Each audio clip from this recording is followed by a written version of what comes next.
Je suis rentrée à la maison pour trouver la porte de ma chambre grande ouverte et la valise d'une inconnue sur mon lit. Je m'appelle Sadie et j'ai vécu dans cette maison pendant 25 ans. La même chambre, les mêmes murs violets délavés que j'avais peints à 16 ans. La même latte de parquet grinçante près de la fenêtre que j'ai enjambée des milliers de fois. Mais aujourd'hui, tout ce que je possédais était entassé dans des cartons, empilés contre le mur du fond, comme un tas de vieilleries pour un vide-grenier. « Maman !» ai-je appelé, ma voix résonnant dans le couloir. « Qu'est-ce qui se passe ?» Le bruit de pas est venu de l'étage du dessous, suivi par la voix de ma mère, vive et enjouée, comme si elle organisait un dîner. « Sadie, tu tombes à pic. Viens rencontrer ta cousine Marlène. » J'ai laissé tomber mon sac de travail près de la porte et je suis descendue, chaque marche semblant plus lourde que la précédente. Dans notre salon était assise une fille de mon âge environ, avec des cheveux blonds parfaitement bouclés et un sac à main de créateur qui coûtait probablement plus que mon salaire mensuel. Elle a levé les yeux vers moi avec ce sourire doux et innocent qui n'atteignait pas tout à fait ses yeux. « Sadie !» s'est exclamée ma mère, passant son bras autour des épaules de l'inconnue. « Voici Marlène, ta cousine du côté de ton père. Elle traverse une période très difficile en ce moment. » Marlène a posé sa main sur son ventre d'une manière théâtrale. « Je suis enceinte », a-t-elle annoncé, sa voix douce et vulnérable. « Et le père ? Eh bien, il n'est plus dans le tableau.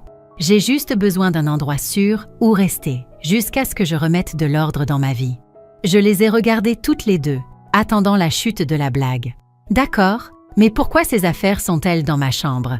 Le sourire de ma mère s'est effacé une seconde. « Eh bien, ma chérie, tu as 25 ans maintenant. Ne penses-tu pas qu'il est temps de grandir? Peut-être de prendre ton propre appartement ?» Les mots m'ont frappé comme une gifle. « Grandir?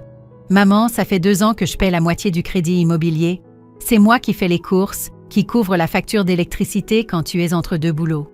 C'est différent, » a interrompu ma mère, sa voix prenant cette intonation tranchante que je ne connaissais que trop bien. « Ça, c'est la responsabilité familiale. Mais Marlène a besoin de stabilité en ce moment. Elle porte un enfant. » Marlène a hoché la tête, tamponnant ses yeux avec un mouchoir. « Je suis tellement désolée, Sadie. Je sais que c'est gênant. Si seulement j'avais un autre endroit où aller. »« Il y a la chambre d'amis, » ai-je dit, ma voix devenant plus forte. « Il y a le canapé. Il y a littéralement n'importe quel autre endroit dans cette maison. » Ma mère a croisé les bras. « La chambre d'amis est pleine de débarras, et elle ne peut pas dormir sur un canapé dans son état. Ta chambre a la meilleure lumière naturelle et elle est la plus proche de la salle de bain. C'est juste plus logique. » J'ai regardé autour de moi dans le salon, les meubles que j'avais aidé à choisir, les murs que j'avais aidé à peindre quand maman avait décidé qu'elle avait besoin d'un nouveau départ après sa dernière rupture, la table basse que j'avais montée moi-même parce qu'elle n'arrivait pas à comprendre les instructions. « Et où suis-je censée dormir, au juste ?» ai-je demandé. « Eh bien, » a dit ma mère en jetant un coup d'œil à Marlène, « je pensais que tu pourrais peut-être rester chez Angèle pendant un certain temps ou trouver un joli petit appartement. Tu parlais de vouloir plus d'indépendance. Je n'avais jamais, pas une seule fois, parlé de vouloir plus d'indépendance. J'avais parlé de vouloir me lancer dans la décoration d'intérieur, de peut-être prendre des cours, de transformer mes petits projets annexes en quelque chose de réel. Mais chaque fois que j'abordais le sujet, maman me rappelait que les passe-temps ne paient pas les factures et qu'elle avait besoin de moi ici. » Marlène se leva lentement, une main toujours sur son ventre. « Je me sens très mal à ce sujet. Peut-être que je devrais chercher ailleurs. »« Absolument pas, » a dit ma mère fermement. « Tu es de la famille. » Sadie comprend. Elles m'ont toutes les deux regardée avec attente, attendant que je sourie, que je hoche la tête et que je joue le rôle de la cousine compréhensive qui fait passer les besoins de tout le monde avant les siens. Le même rôle que j'avais joué toute ma vie. « Combien de temps ?» ai-je demandé doucement. « Combien de temps quoi ?» a répondu ma mère. « Combien de temps reste-t-elle ?» Ma mère et Marlène ont échangé un regard. « Eh bien, jusqu'à la naissance du bébé au moins. Peut-être plus longtemps, selon sa situation. » J'ai hoché la tête lentement, sentant quelque chose de froid et de dur s'installer dans ma poitrine. « Je vois. Je savais que tu comprendrais, » a dit ma mère, le soulagement inondant sa voix. « Tu as toujours été si mature à propos de ces choses. » Je suis remontée dans ma chambre, mon ancienne chambre, et j'ai fixé les cartons. 25 ans de ma vie, emballés comme si j'étais déjà partie. Mes croquis de design, mes échantillons de tissu, mes tableaux d'inspiration pour l'entreprise que je rêvais de créer. Tout cela mis en boîte et poussé de côté pour quelqu'un que je n'avais jamais rencontré avant aujourd'hui. Cette nuit-là, je me suis assise à mon bureau et j'ai écrit une lettre. Quand j'ai eu fini, je l'ai placée sur la table de chevet de ma mère pendant qu'elle dormait. Puis, j'ai chargé ma voiture avec autant de cartons que possible et je suis partie au lever du soleil.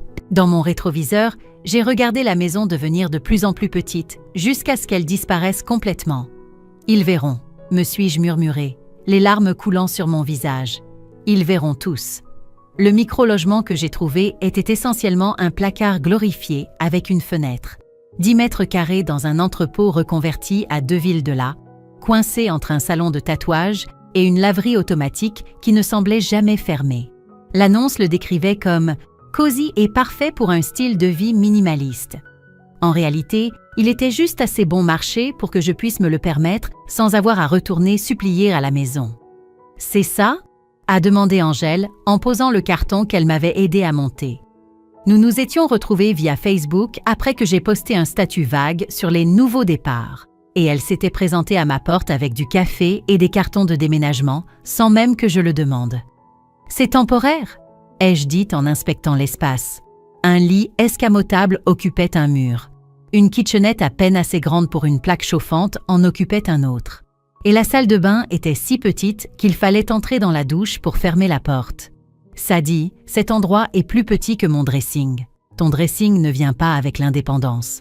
Angèle s'est assise sur le bord du lit, le faisant grincer tout entier. « Tu as parlé à ta mère depuis que tu es partie ?» 17 appels manqués et une trentaine de SMS me demandant quand je rentre à la maison. J'ai sorti mon téléphone et je lui ai montré le dernier message. « Marlène demande de tes nouvelles. » Elle se sent très mal. « On peut juste parler, s'il te plaît ?»« Et alors ?» a demandé Angèle. « Et alors, rien. J'en ai marre d'être le paillasson de la famille. » Angèle a pris un de mes portfolios de design dans un carton. « Tu sais, je me suis toujours demandé pourquoi tu n'avais jamais rien fait avec ça. C'est incroyable. Maman a toujours dit que ce n'était pas réaliste, que je devais me concentrer sur un revenu stable. Pendant que tu payais son crédit immobilier. Pendant que j'étais responsable, ai-je corrigé, bien que les mots aient un goût amer. Angèle a feuilleté les pages de conception de pièces, de palettes de couleurs, de croquis, avant, après que j'avais fait pour les appartements d'amis. Sadie, ce n'est pas juste bon, c'est du niveau professionnel. Pourquoi tu ne m'as jamais montré ça quand on était gamine? Je me suis souvenue d'avoir 12 ans, montrant à ma mère un dessin de la façon dont on pourrait réaménager le salon pour le faire paraître plus grand. Elle y avait jeté un coup d'œil pendant peut-être 2 secondes avant de dire « C'est gentil, ma chérie, mais on n'a pas les moyens d'acheter de nouveaux meubles. » Quand j'avais expliqué qu'on n'aurait pas besoin de nouveaux meubles, juste de déplacer ce qu'on avait, elle m'avait tapoté la tête en disant « Peut-être que quand tu seras plus grande, tu comprendras comment fonctionne le monde réel. » J'ai essayé, ai-je dit simplement.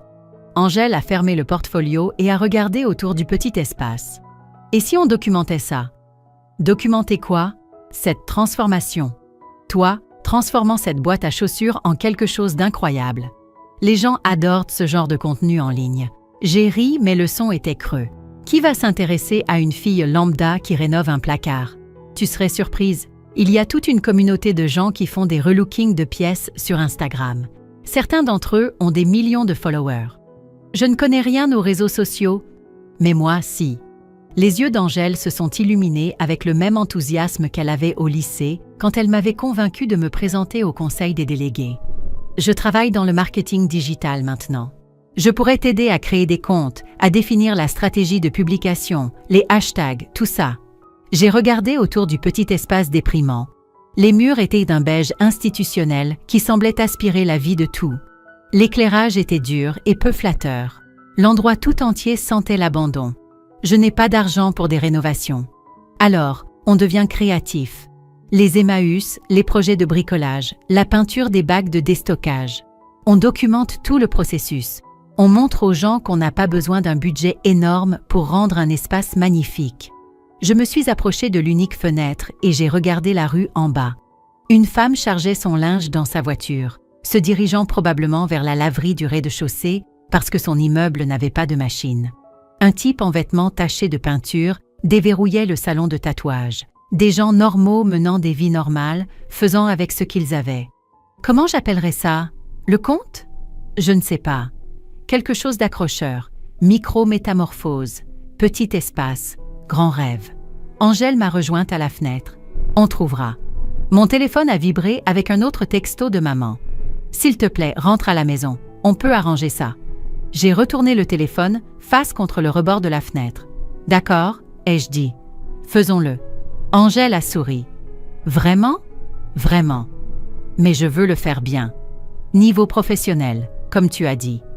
Marché conclu. On commence quand? J'ai de nouveau regardé l'espace, mais cette fois, je n'ai pas vu un placard déprimant. J'ai vu du potentiel. Des lignes épurées, des solutions de rangement intelligentes, une palette de couleurs qui ferait paraître l'espace 2 fois plus grand. J'ai vu le genre de transformation qui ferait que les gens arrêteraient de faire défiler leur écran et prêteraient attention. Demain, ai-je dit. On commence demain. Cette nuit-là, allongée dans le lit escamotable, j'écoutais les bruits de la ville par ma fenêtre.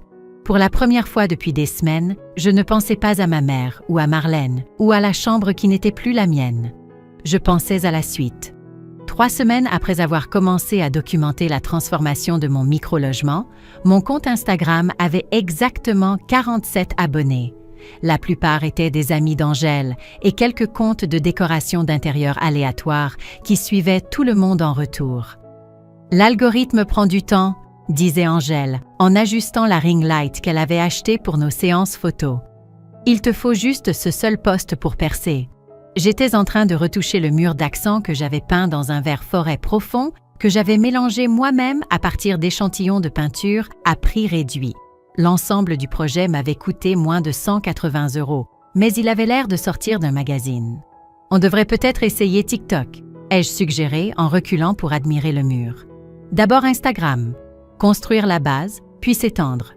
Angèle a pris quelques photos. Celles-ci sont magnifiques, au fait. La façon dont la lumière frappe ce mur est parfaite. Mon téléphone a vibré avec une notification de message privé. J'ai failli l'ignorer. D'habitude, c'était juste du spam ou des gens qui essayèrent de me vendre des abonnés, mais quelque chose m'a poussé à vérifier. Salut, je suis tombée sur la transformation de ton micro-logement et je suis absolument époustouflée. Je me demandais si tu serais intéressé par une collaboration. J'ai un espace qui aurait bien besoin de ta magie. Youssef. J'ai montré le message à Angèle. Qui est Youssef?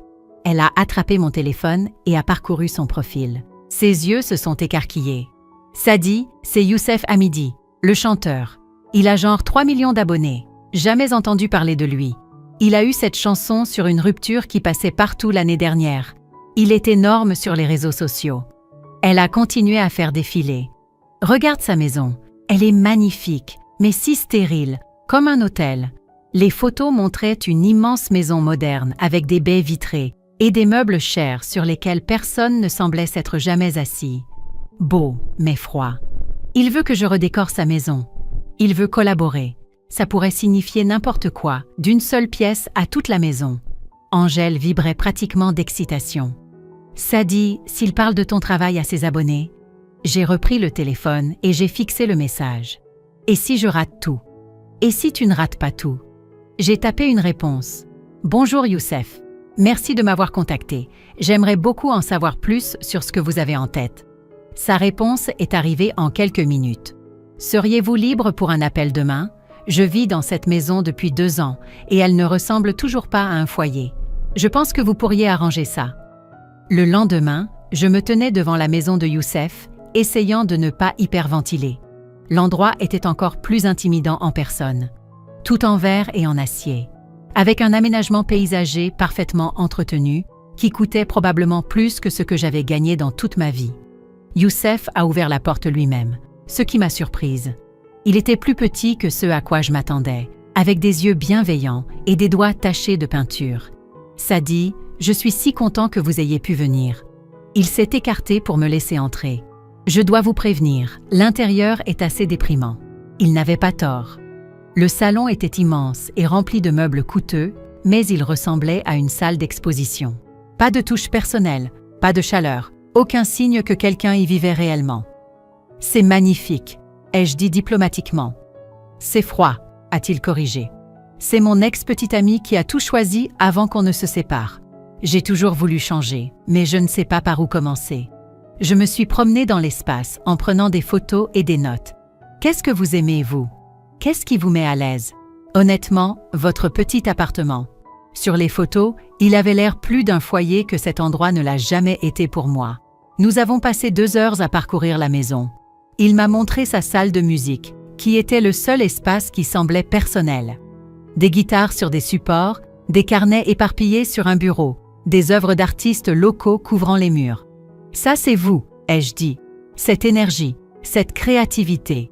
Nous devons apporter ce sentiment dans le reste de la maison. Pouvez-vous faire ça? J'ai de nouveau regardé le salon stérile, mais cette fois j'ai vu des possibilités. Des textures chaudes, des œuvres d'art personnelles, des meubles disposés pour la conversation plutôt que pour l'exposition. Je peux le faire, mais j'ai une condition. Dites-moi. Vous me laissez documenter tout le processus, avant, pendant et après. Et quand ce sera fini, vous le partagerez avec vos abonnés.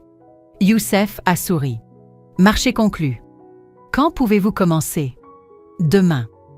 2 semaines plus tard, Angèle et moi mettions la touche finale au salon de Youssef quand il est entré, son téléphone déjà en train d'enregistrer. « Les amis, je dois vous montrer ce que Sadie a fait de ma maison », a-t-il dit à sa caméra. « Cette femme est une magicienne. » La transformation était spectaculaire. Nous avions gardé la bonne structure de la pièce, mais ajouté de la chaleur avec des plaids texturés, des œuvres d'art personnelles et des meubles disposés pour encourager réellement la conversation. L'espace semblait habité, mais élégant. Le meilleur dans tout ça, a poursuivi Youssef, c'est qu'elle a fait ça avec un budget que des gens normaux pourraient réellement se permettre. Pas de coussins à 1000 €, pas de meubles de designer, juste une vision incroyable. Il a posté la visite ce soir-là. Le lendemain matin, elle avait 2,3 millions de vues. Mon téléphone a commencé à vibrer à 6 heures du matin et ne s'est pas arrêté. Notifications Instagram, messages privés, commentaires, nouveaux abonnés. Angèle m'a appelé en hurlant. « Sadie, tu as 120 000 nouveaux abonnés. Tes messages privés sont inondés de demandes de clients. » Je me suis assise dans mon petit appartement, regardant les chiffres grimper. Et pour la première fois depuis que j'avais quitté la maison, j'ai souri sans me forcer. Mon téléphone a sonné. La photo de contact de ma mère a rempli l'écran. J'ai laissé aller à la messagerie vocale. Le message vocal durait 3 minutes, ma mère sanglotant. « Sadie, s'il te plaît, je sais que tu es en colère, mais nous devons parler. C'est à propos de Marlène. Elle est partie, et elle a pris de l'argent. L'électricité a été coupée hier, et il y a des papiers de la banque. Je ne sais pas quoi faire. S'il te plaît, rappelle-moi. » Je l'ai écouté 2 fois, puis je l'ai effacé. Angèle a levé les yeux de son ordinateur portable où elle gérait ma boîte de réception débordante. « Ta mère ?» Crise à la maison. Apparemment, Marlène a disparu. « Tu vas la rappeler ?» J'ai pris une autre demande de client, une femme de Lille, qui voulait que je redécore tout son appartement. « Non !» Mais la curiosité l'a emporté. 3 jours plus tard, je suis passée en voiture devant la maison en allant à une consultation, me disant que je prenais juste un chemin différent. La pelouse était jaune et envahie par les mauvaises herbes. La peinture s'écaillait sur les rampes du porche d'entrée.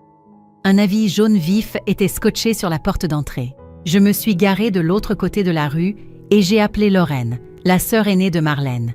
Nous étions amies au lycée avant qu'elle ne déménage à Bordeaux. Sadie. Oh mon Dieu, je me demandais quand quelqu'un t'appellerait. Qu'est-ce qui se passe avec Marlène? Elle s'est volatilisée, elle est partie il y a environ 2 semaines, avec un type qu'elle a rencontré en ligne. Elle a vidé le compte courant de ta mère avant de partir. Combien? 2 500 €. En plus, elle utilisait les cartes de crédit de ta mère pour des virées shopping. Ta pauvre mère n'en avait aucune idée jusqu'à ce que les factures commencent à arriver. J'ai regardé un voisin passer devant la maison, secouant la tête en voyant la pelouse morte. Et la grossesse. Lorraine est restée silencieuse un long moment. Sadie, il n'y a jamais eu de grossesse. Comment ça? Je veux dire, Marlène a acheté un faux ventre en ligne et des tests de grossesse sur eBay qui affichent toujours un résultat positif. Ça fait des mois qu'elle monte cette arnaque. Elle l'a fait à la famille de son ex-petite amie en Belgique, puis à des parents éloignés à Marseille. L'avis jaune flottait dans la brise. Tu es en train de me dire qu'elle a fait semblant d'être enceinte pour avoir ma chambre? Elle a fait semblant d'être enceinte pour avoir un logement gratuit, de la nourriture gratuite et l'accès à l'argent de ta mère. J'ai essayé de prévenir Hélène, mais Marlène l'a convaincue que j'étais juste jalouse. J'ai raccroché et je suis restée assise dans ma voiture, fixant la maison où j'avais grandi. La maison que j'avais aidé à payer, la maison où ma mère avait choisi une étrangère plutôt que sa propre fille. Mon téléphone a sonné. Maman, encore. Cette fois, j'ai répondu. Sadie, Dieu merci. J'essaie de te joindre depuis des jours. J'ai été occupée à travailler. Ma chérie, j'ai besoin de ton aide. Marlène est partie et elle a pris de l'argent. Le paiement du crédit a été rejeté et la compagnie d'électricité nous a coupés. Je ne sais pas quoi faire. Où est Marlène maintenant? Je ne sais pas. Elle a juste disparu une nuit. Elle a laissé un mot disant qu'elle était désolée, mais qu'elle devait partir. Je pense que ce petit ami à elle lui mettait la pression. Quel petit ami? Un type qu'elle a rencontré en ligne. Elle a dit qu'il allait l'aider à se remettre sur pied, mais je pense qu'il se servait juste d'elle. J'ai failli rire. Maman, as-tu jamais vérifié que Marlène était vraiment enceinte? Quel genre de question est-ce là? Bien sûr qu'elle était enceinte. J'ai vu le test moi-même. As-tu vu un certificat médical, des échographies, quoi que ce soit d'officiel? Elle disait qu'elle attendait de trouver un bon médecin. Pourquoi me demandes-tu ça? J'ai démarré la voiture. Je dois y aller. Attends, Sadie, s'il te plaît. Je sais que tu es contrariée pour l'histoire de la chambre, mais j'ai besoin de toi maintenant. La banque a envoyé un avis de saisie immobilière. Je pourrais perdre la maison. La maison d'où tu m'as mise à la porte? Je ne t'ai pas mise à la porte. Je pensais juste... Tu pensais que je serais toujours là pour réparer tes bêtises. Tu pensais que je ne partirais jamais parce que... Où d'autre irais-je, n'est-ce pas? Ce n'est pas ça, Sadie, s'il te plaît. Je suis ta mère. Tu as raison, tu es ma mère, ce qui rend ce que tu as fait encore pire. J'ai raccroché et je suis allée à ma consultation. Ce soir-là, Angèle m'a trouvée sur mon escalier de secours, regardant les lumières de la ville. Journée difficile? Marlène n'était pas enceinte. Tout était une arnaque. Angèle s'est assise à côté de moi. Sérieusement? Faux ventre, faux test de grossesse, tout le tralala. Apparemment, elle fait ça à différentes familles, depuis des mois. Et ta mère est tombée dans le panneau. Ma mère a choisi de tomber dans le panneau. Et il y a une différence. Angèle est restée silencieuse un moment. Qu'est-ce que tu vas faire? J'ai pensé à l'avis de saisie, aux messages vocaux paniqués de ma mère, à la chambre qui avait été la mienne pendant 25 ans, donnée à une arnaqueuse. Je vais la laisser se débrouiller toute seule. Vraiment? Vraiment? Elle voulait que je grandisse et que je déménage. Eh bien, félicitations. J'ai grandi. Mon téléphone a vibré avec un autre texto de maman. L'eau a été coupée aujourd'hui. S'il te plaît, rentre à la maison. Je l'ai supprimé sans répondre. Tu sais ce qui est drôle? Ai-je dit à Angèle. Je ne suis même plus en colère. J'en ai juste fini. C'est probablement plus effrayant pour elle que la colère ne le serait. J'ai regardé en direction de la maison de mon enfance, quelque part là-bas dans l'obscurité. Tant mieux. J'ai fait attendre maman 5 jours avant de répondre. Quand je l'ai finalement fait, ce n'était pas par un appel téléphonique ou des retrouvailles en larmes. C'était avec un email envoyé depuis mon nouveau compte professionnel, à 9 heures précises, un lundi matin. Objet. Option de résolution de la propriété. Hélène. Je comprends que vous rencontrez des difficultés financières avec la maison familiale. Après avoir examiné la situation, je suis prête à vous proposer 2 solutions. Option 1. J'achète la propriété à sa valeur marchande actuelle, 250 000 €, avec une période de clôture de 30 jours. Vous recevez suffisamment pour rembourser le crédit, et il vous restera des fonds pour votre relogement. Option 2. Vous quittez la propriété dans les 14 jours, me permettant de reprendre les paiements du crédit auquel je contribue depuis 2 ans. Veuillez répondre dans les 48 heures avec votre décision. Cordialement, Sadie Ward, consultante en décoration d'intérieur. Angèle a lu par-dessus mon épaule alors que j'appuyais sur « Envoyer ». C'est glacial. C'est du business. Mon téléphone a commencé à sonner dans les 10 minutes. Sadie, c'est quoi cet email? Je ne comprends pas. C'est assez simple, maman. Choisis une option. Tu ne peux pas être sérieuse. Tu veux acheter ma maison. Ce n'est plus ta maison. Tu as 3 mois de retard sur les paiements. C'est la banque qui la possède maintenant. Mais je t'ai élevée dans cette maison. C'est notre maison de famille. La maison de famille que tu as donnée à une étrangère. La maison de famille d'où tu m'as mise à la porte. Je ne t'ai pas mise à la porte. Tu as emballé mes affaires dans des cartons et tu m'as dit qu'il était temps de grandir. Comment appellerais-tu ça? Je pouvais l'entendre pleurer à l'autre bout du fil. Sadie, s'il te plaît, ne peut-on pas simplement en parler comme des gens normaux? C'est ce que nous faisons. Je t'ai envoyé une proposition commerciale. Réponds comme une personne normale le ferait. Je n'ai pas 250 000 €. Alors choisis l'option 2. Où suis-je censée aller? Je ne sais pas, maman. Où t'attendais-tu à ce que j'aille quand tu as donné ma chambre? La ligne est devenue silencieuse, à l'exception de ses reniflements. Ce n'est pas toi, Sadie. Tu n'es pas si froide. Tu as raison. L'ancienne moi aurait tout laissé tomber et serait rentrée en courant pour régler tes problèmes. L'ancienne moi aurait pris des prêts que je ne pouvais pas me permettre pour sauver une maison qui n'était même pas la mienne. Mais l'ancienne moi était une idiote. J'ai raccroché. Angèle me fixait. Rappelle-moi de ne jamais me mettre de ton mauvais côté. Elle a fait son choix. Maintenant, elle doit vivre avec. 2 jours plus tard, Angèle a fait irruption dans mon appartement avec son ordinateur portable. Tu dois voir ça. Elle a ouvert un site d'information locale. Le titre disait « Le drame familial d'une jeune designer devient viral après un tuyau anonyme. Qu'est-ce que tu as fait? J'ai peut-être contacté quelques journalistes à propos de ton histoire. Anonymement, bien sûr. Une fille d'une petite ville qui soutient sa famille pendant des années se fait mettre à la porte pour une cousine enceinte qui s'avère être une arnaqueuse. C'est un parfait sujet d'intérêt humain. L'article comprenait des citations de voisins sur la façon dont ils m'avaient vu tondre la pelouse et apporter les courses pendant des années. Quelqu'un avait même fourni des photos de l'état de délabrement actuel de la maison par rapport à son apparence quand j'y vivais. Angèle, c'est brillant. Je sais. Ton Instagram a gagné 50 000 abonnés de plus depuis que l'histoire a éclaté. Tout le monde t'appelle la designer Phoenix parce que tu es renée des cendres de la trahison familiale. Mon téléphone vibrait sans arrêt. Demandes d'interview, demandes de clients, messages de soutien d'inconnus qui avaient vécu des drames familiaux similaires. Le meilleur dans tout ça, a poursuivi Angèle, c'est que 3 personnes différentes se sont manifestées pour dire que Marlène avait aussi essayé de les arnaquer. Elle est pratiquement célèbre sur Internet maintenant, mais pas dans le bon sens. Cet après-midi-là, maman a de nouveau appelé. Sadie, des journalistes m'appellent. Quelqu'un leur a parlé de Marlène et de la grossesse. Et les gens disent des choses terribles sur moi en ligne. Quel genre de choses terribles? Que je suis une mauvaise mère. Que j'ai choisi une arnaqueuse plutôt que ma propre fille. Ils me traitent d'égoïste et de manipulatrice. Ah, c'est tout ce que tu as à dire? Ah? Que veux-tu que je dise, maman? Qu'ils ont tort? Oui, je veux que tu leur dises qu'ils ont tort. Mais ils n'ont pas tort. Le silence s'est étiré entre nous. Je n'ai jamais voulu que tout cela arrive, a-t-elle murmuré. Mais c'est arrivé. Et maintenant, tu dois faire face aux conséquences. S'il te plaît, Sadie, je t'en supplie, rentre à la maison et on pourra arranger ça. Je suis à la maison. C'est ma maison maintenant. Ce petit appartement, ce n'est pas une maison. C'est plus une maison que cette maison-là ne l'a jamais été. Au moins ici, personne ne peut me mettre à la porte sur un coup de tête. J'ai fait une erreur. Tu as fait un choix. Il y a une différence. J'étais sur le point de raccrocher quand elle a dit quelque chose qui m'a glacée. Marlène est de retour. Quoi? Elle est arrivée ce matin avec un nouveau petit ami.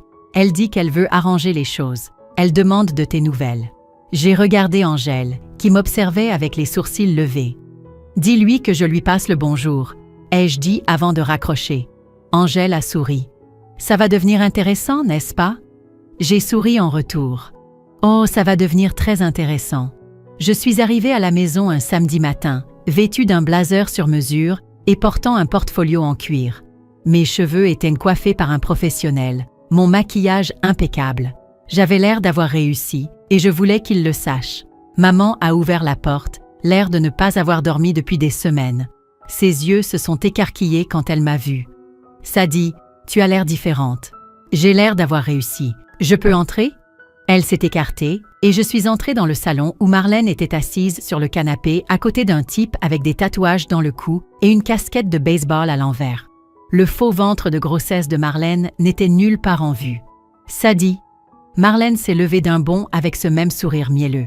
Je suis si contente que tu sois là. Je te dois d'énormes excuses. Vraiment? Bien sûr. Je sais que prendre ta chambre était gênant, mais j'étais dans une situation si désespérée. Les hormones de grossesse me rendaient si émotive. Arrête ton cinéma, Marlène. Je sais que tu n'as jamais été enceinte. Le sourire a vacillé. De quoi tu parles? J'ai sorti mon téléphone et je lui ai montré une capture d'écran de l'article de presse. Lorraine m'a tout dit. Le faux ventre, les tests de grossesse truqués, toute l'arnaque que tu montes sur différentes familles. Le petit ami de Marlène l'a regardé. Tu avais dit que tu avais perdu le bébé. J'ai perdu le bébé, a dit Marlène rapidement. C'était au début de la grossesse, très traumatisant, Marlène. J'ai gardé ma voix calme et professionnelle. J'ai la documentation de tes achats en ligne. Le faux ventre de grossesse sur Amazon, les tests de grossesse positifs sur eBay, même les fausses échographies que tu as achetées sur Etsy. Maman s'est effondrée dans son fauteuil. De quoi parle-t-elle? J'ai ouvert mon portfolio et j'ai étalé des captures d'écran imprimées sur la table basse. Confirmation d'achat, reçu d'expédition. Même les avis que Marlène avait laissés pour les produits de fausse grossesse. Ta cousine monte une arnaque à la grossesse depuis des mois. Elle trouve des familles vulnérables, les convainc qu'elle est enceinte et en crise, puis s'installe et vole tout ce qu'elle peut avant de disparaître. Le visage de Marlène est devenu rouge. Ce n'est pas... Tu ne peux rien prouver de tout ça. En fait, si. J'ai engagé un détective privé après que Lorraine m'a dit la vérité. Tu veux voir le rapport? Le petit ami s'est levé. Marlène, c'est quoi ce bordel? Ne l'écoute pas, Kevin. Elle est juste jalouse parce que j'ai eu sa chambre. Tu as eu ma chambre en mentant à ma mère sur ta grossesse. Puis tu as volé 2500 € et tu as disparu au milieu de la nuit. Maman regardait les documents étalés sur la table. Marlène, est-ce que c'est vrai? Hélène, tu me connais. Ferais-je vraiment une chose pareille? Oui, ai-je dit simplement. Tu le ferais. Et tu l'as fait. À ma mère, à la famille de ton ex en Belgique, à ses parents à Marseille. Dois-je continuer? Kevin a attrapé sa veste. Je me casse. C'est de la folie. Kevin, attends. Marlène l'a suivi jusqu'à la porte. Laisse-moi t'expliquer. La porte d'entrée a claqué derrière eux.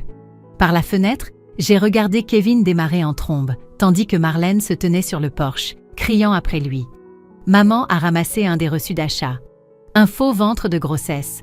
49,99 € plus frais de port. Elle n'était vraiment pas enceinte. Non. Maman a levé les yeux vers moi, les larmes aux yeux. Sadie, je suis tellement désolée. Je n'en avais aucune idée. Tu ne voulais pas en avoir la moindre idée. Tu voulais la croire parce que c'était plus facile que de faire face à la vérité. Quelle vérité? Que tu as choisi une étrangère plutôt que ta propre fille. Que tu as jeté par la fenêtre 25 ans de ma présence pour toi parce que quelqu'un est arrivé avec une histoire à dormir debout. Marlène est revenue à l'intérieur, le visage strié de mascara. Sadie, s'il te plaît, ne fais pas ça. Je peux rembourser ta mère. J'ai juste besoin d'un peu de temps. Avec quel argent? Tu es au chômage et ton copain vient de te larguer. Je trouverai un travail. Je vais arranger les choses. J'ai fermé mon portfolio et je me suis levée. Tu ne vas rien arranger du tout. Tu pars. Tu ne peux pas me mettre dehors. Ce n'est pas ta maison. J'ai sorti un dossier de documents juridiques. En fait, si maintenant. J'ai repris le crédit ce matin. La banque était ravie de travailler avec quelqu'un qui a réellement des revenus et du crédit. Le visage de maman est devenu blanc. Quoi? Je t'avais dit que j'achetais la maison. Tu n'as pas répondu à mon email, alors j'ai choisi l'option 2. La banque m'a transféré le crédit en échange de la mise à jour des paiements. Mais où suis-je censée aller? Ce n'est plus mon problème, maman. Tu as 30 jours pour trouver un autre endroit où vivre. Marlène textait frénétiquement sur son téléphone. C'est illégal? Tu ne peux pas juste voler la maison de quelqu'un? Je ne vole rien. Je récupère ce pour quoi j'ai payé. Vérifie les relevés bancaires si tu veux. Ça fait 2 ans que je fais les paiements du crédit. Hélène, ne la laisse pas nous faire ça. Maman a regardé de l'une à l'autre, puis les documents de fausse grossesse toujours éparpillés sur la table. Nous. Il n'y a pas de nous, Marlène. Tu m'as menti. Tu m'as volé. Tu as tout ruiné. J'étais désespérée. Moi aussi, a dit maman doucement. C'est pour ça que je t'ai cru. Je me suis dirigée vers la porte. Marlène, tu as 1 heure pour prendre tes affaires et partir. Si tu es encore là après ça, j'appelle la police. C'est dit. Attends. Maman m'a suivi dehors. S'il te plaît, je sais que j'ai tout gâché, mais je suis toujours ta mère. Ne peut-on pas trouver un arrangement? Je me suis retournée pour la regarder, debout sur le porche de la maison qui était maintenant la mienne. Tu m'as appris quelque chose d'important, maman. Tu m'as appris que ce n'est pas le sang qui fait la famille. Ce sont les actes. Je t'aime. Non, tu ne m'aimes pas. Tu aimes ce que je faisais pour toi. Il y a une différence. Je suis montée dans ma voiture et je suis partie, la laissant plantée là, tout comme elle m'avait laissée, plantée dans ce couloir avec ma vie dans des cartons. La différence, c'est que cette fois, je ne pleurais pas. 2 semaines plus tard, je me tenais dans la chambre de mon enfance avec une masse, sur le point d'abattre le mur entre elle et la chambre d'amis, quand quelqu'un a frappé à la porte d'entrée. « Tu attends quelqu'un ?» a demandé Angèle en remontant ses lunettes de sécurité. Non. J'ai ouvert la porte pour trouver un homme d'une 50aine d'années, aux cheveux grisonnants et avec exactement les mêmes yeux verts que moi. Il tenait une petite boîte emballée et avait l'air d'être resté là un moment à rassembler son courage. « Sadie ?» J'ai su qui il était avant même qu'il ne dise un mot de plus. « Papa ?»« Salut ma chérie, je sais que c'est inattendu. C'est un mot pour le dire. Je ne l'ai pas invité à entrer. »« Qu'est-ce que tu veux, Édouard ? J'ai entendu ce qui s'est passé avec ta mère et Marlène. Je voulais m'assurer que tu allais bien. »« Je vais bien, mieux que bien, en fait. » Il a jeté un coup d'œil par-dessus mon épaule, au chaos des travaux à l'intérieur. « On dirait que tu rénoves. Je transforme ça en un studio de design et un atelier pour de jeunes artistes. Des jeunes qui ont besoin d'un endroit pour créer sans qu'on leur dise que leurs rêves ne sont pas réalistes. » Édouard a souri, et j'ai détesté à quel point ça ressemblait à mon propre sourire. « Ça te ressemble tout à fait. Comment saurais-tu ce qui me ressemble? Tu es parti quand j'avais 8 ans. Je sais, et je te dois une explication. Tu ne me dois rien du tout, ça fait 17 ans. J'ai compris comment vivre sans toi. Je peux entrer, s'il te plaît? Juste pour quelques minutes. » Contre mon meilleur jugement, je me suis écartée.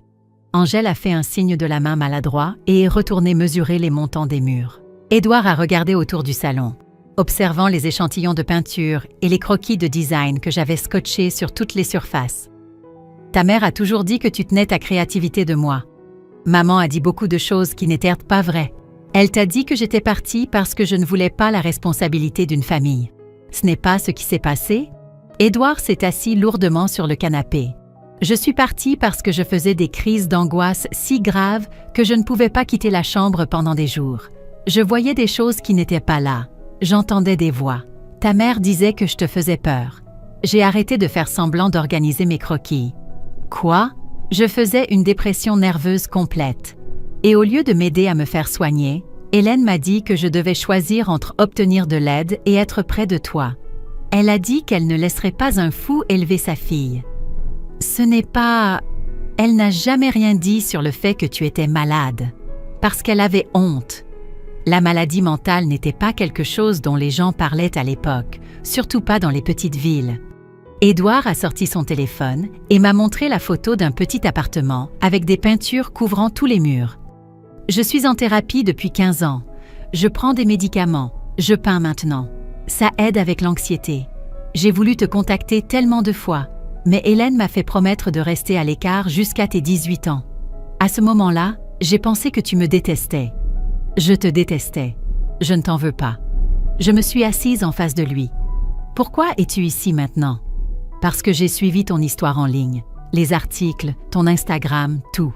Je suis si fière de ce que tu es devenue et je suis tellement désolée de ce qu'Hélène t'a fait. Tu m'as suivi en ligne pendant des années? Je connaissais ton travail de design avant qu'il ne devienne viral. Je savais pour chaque boulot que tu as pris pour aider à payer les factures d'Hélène. Je savais qu'elle profitait de toi et j'aurais dû dire quelque chose. Pourquoi tu ne l'as pas fait? Parce que j'étais un lâche. J'avais peur que si je te contactais, Hélène te dise des choses sur moi qui te feraient me détester encore plus. Angèle avait arrêté de travailler et écoutait clairement chaque mot. Quel genre de choses? Édouard est resté silencieux un long moment, que j'ai essayé de me faire du mal, qu'elle m'a trouvé dans le garage avec une corde. C'est là qu'elle m'a donné l'ultimatum, me faire soigner et rester loin de toi, où elle s'assurerait que je ne te revois jamais. La pièce est devenue complètement silencieuse. Elle m'a sauvé la vie en me forçant à me faire soigner, mais elle m'a aussi fait croire que t'aimer signifiait rester loin de toi. Il m'a tendu la boîte emballée. C'était à ta grand-mère, ma mère. Hélène ne t'a jamais parlé d'elle parce qu'elle est morte juste après mon départ. Elle a laissé ça pour toi. À l'intérieur se trouvait un délicat bracelet en argent avec de petites breloques, un pinceau, une petite maison, un cœur. Elle était aussi une artiste. Elle peignait des fresques dans l'église et la bibliothèque. Tout le monde disait que tu leur rappelais elle, même quand tu étais petite. J'ai tourné le bracelet dans mes mains. Pourquoi me dis-tu ça maintenant? Parce que tu mérites de connaître la vérité, et parce que je voulais que tu saches que quelqu'un dans ta famille a toujours été fier de toi, même à distance. Angèle s'est raclé la gorge. Je vais chercher à déjeuner, continuer à parler. Après son départ, Édouard et moi sommes restés assis en silence un moment. Je ne sais pas comment digérer ça, ai-je dit finalement. Tu n'as pas à digérer quoi que ce soit maintenant. Je voulais juste que tu saches que tu n'as pas été abandonné parce que tu n'étais pas assez bien. Tu as été protégé par quelqu'un qui t'aimait assez pour tout sacrifier. Même si c'est vrai, ça ne change pas ce qui s'est passé. Non, ça ne le change pas, mais peut-être que ça change ce qui se passera ensuite. J'ai regardé autour de la maison qui était enfin vraiment la mienne. Ce qui se passera ensuite, c'est que je construirai quelque chose de mieux. Il a souri. J'aimerais voir ça, si tu me le permets. Peut-être, ai-je dit. On verra. Ce n'était pas le pardon, mais ce n'était pas non plus la haine. C'était quelque chose de nouveau. L'inauguration du studio de design Phoenix a été tout ce dont j'avais rêvé. Les équipes de la chaîne locale ont filmé la coupe du ruban. Mes abonnés Instagram ont regardé en direct, et la maison qui avait autrefois ressemblé à une prison était maintenant remplie de jeunes artistes exposant leur travail. Sadie, France 3 Régions veut une interview, a dit Angèle, se faufilant dans la foule avec son presse-papier après que j'ai parlé aux boursiers. Je les ai trouvés dans ce qui était autrefois ma chambre d'enfant, maintenant transformée en un atelier lumineux. 5 adolescents de familles à faible revenu, chacun ayant reçu une année complète de mentorat en design gratuit et de matériel. C'est incroyable, a dit Maya, une jeune de 17 ans dont le portfolio m'avait époustouflé. Je n'arrive pas à croire que ça arrive vraiment. Crois-le, ai-je dit. Et souviens-toi, quand les gens te diront que l'art n'est pas réaliste, tu leur montreras cette pièce. Youssef est apparu à côté de moi, téléphone à la main. Ça te dérange si je filme ça? Mes abonnés sont obsédés par ton histoire. Seulement si tu mentionnes le programme de bourse. J'avais déjà prévu de le faire. Alors que Youssef filmait, j'ai remarqué Édouard qui se tenait tranquillement dans un coin, prenant des photos des œuvres d'art sur les murs. Il avait aidé aux travaux pendant des semaines, ne demandant jamais rien en retour, se contentant d'arriver avec du café et des outils. « Les peintures sont magnifiques », lui ai-je dit. « Elles me rappellent le travail de ta grand-mère. Elle aurait adoré ça. » Une agitation près de la porte d'entrée a attiré mon attention. À travers la foule, j'ai vu une silhouette familière se frayer un chemin parmi les invités. Maman. Elle avait l'air plus âgée, plus mince, comme si le stress des derniers mois l'avait vieillie de plusieurs années. Elle portait une robe que je reconnaissais de ma remise de diplôme du bac. Probablement la plus belle chose qu'elle possédait maintenant. Sadie, on peut parler? La pièce sembla se calmer autour de nous. Angèle s'est approchée, prête à intervenir si nécessaire. Nous sommes au milieu d'un événement, maman. Je sais, je voulais voir ce que tu avais fait de l'endroit. Elle a regardé l'espace transformé avec de grands yeux. Les murs que j'avais abattus avaient tout ouvert. La lumière naturelle inondait la pièce par de nouvelles fenêtres. La cuisine avait été convertie en une station de fourniture pour le matériel d'art. « C'est magnifique », a-t-elle dit doucement. « C'est tout ce que tu as toujours dit que ça pourrait être. Qu'est-ce que tu veux? Je veux m'excuser, vraiment m'excuser. Pas juste dire que je suis désolée parce que j'ai besoin de quelque chose. D'accord, j'avais tort sur tout. Sur Marlène, sur tes rêves, sur le fait de te traiter comme si tu me devais ta vie parce que je t'ai élevée. » Un journaliste avec une caméra se rapprochait, espérant clairement capter notre conversation. « Pas ici », ai-je dit, menant maman vers la terrasse arrière. Dehors, loin de la foule, elle s'est effondrée en larmes. « J'ai perdu l'appartement. Je vis chez ma sœur à Nice. Elle me fait payer un loyer et faire des corvées comme si j'étais une adolescente. Je suis désolée d'entendre ça. » « Vraiment ? » J'ai réfléchi à la question. « Oui, en fait. Je ne veux pas que tu sois sans abri ou malheureuse. Je ne veux juste pas être responsable de régler le problème. » « Je sais, je comprends ça maintenant. » Elle a essuyé ses yeux. « J'ai vu le reportage sur le studio, sur les bourses. Tu aides des jeunes qui te rappellent toi. J'aide des jeunes dont les familles croient en eux. Il y a une différence. Maman a tressailli mais a hoché la tête. Je t'ai laissé tomber. Je le sais maintenant. Tu ne m'as pas laissé tomber, maman. Tu as juste fait les mauvais choix, encore et encore. Je peux te poser une question? Et si j'avais soutenu tes rêves depuis le début? Les choses auraient-elles été différentes? J'ai regardé par les fenêtres le studio animé, les adolescents planifiant avec enthousiasme leur premier projet, Angèle coordonnant des interviews avec des journalistes. Probablement, mais alors je n'aurais pas appris que je pouvais le faire sans la permission de personne. Je suis fière de toi. Je sais que tu l'es. Maintenant. Nous sommes restés en silence un moment, regardant Édouard aider un des boursiers à accrocher une peinture. C'est ton père? Oui. Il a l'air bien. Il va bien. Il a obtenu l'aide dont il avait besoin. Le visage de maman s'est décomposé. J'avais si peur à l'époque.